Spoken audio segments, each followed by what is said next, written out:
Kim Chiu at Karil, pinaringgan ba si Sian Lim na parang asong tahol ng tahol?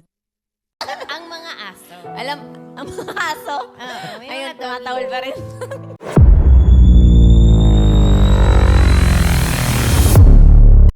Sa katatapos lamang na episode ng It's Showtime ngayong araw, marami ang nagulantang at kinilig lalo na ang mga tagahanga ng tambalang Kim Pao sa bahagi ng showing Bulilit.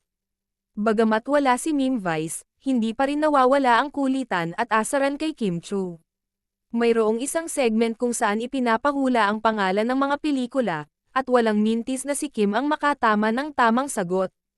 Halimbawa na lang nito ang pagbanggit niya ng pelikulang, You Changed My Life, na agad namang nagdulot ng kalokohan mula sa mga kasama sa programa.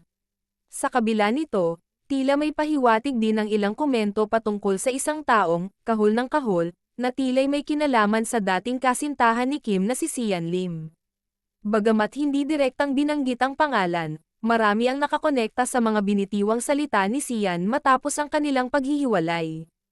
Sa kabila ng mga biruan at asaran, patuloy pa rin ang pagiging mainit ng suporta ng mga tagahanga kay Kim Chiu, lalo na sa kanyang mga bagong proyekto at mga pagganap sa telebisyon. Hindi maitatanggi ang patuloy na pagkakaroon ng tensyon sa pagitan ng ilan sa mga personalidad sa industriya, ngunit bahagi ito ng likas na kompetisyon at entertainment sa showbiz. Ang ganitong mga pangyayari sa It's Showtime ay patunay lamang na patuloy pa rin ang pagiging paborito ng mga manonood sa mga programa ng tanghali. Sa kabila ng mga pagsubok at hamon, nananatiling masigla ang pagganap ng mga host at ang paglalabas ng mga bagong segmento na nagpapatawa at nagpapasaya sa mga Pilipino.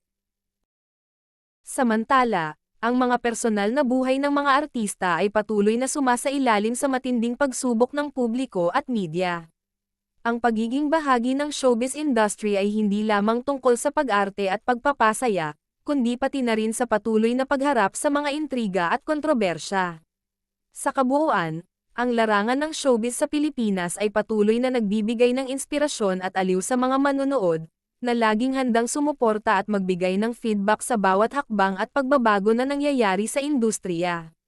Ang pagiging bahagi ng ganitong uri ng entertainment ay patunay na ang kultura ng showbiz sa Pilipinas ay patuloy na umaangat at nag-aalok ng mga bagong oportunidad at pagkakataon para sa mga nagpapakitang gilas na mga talento at personalidad.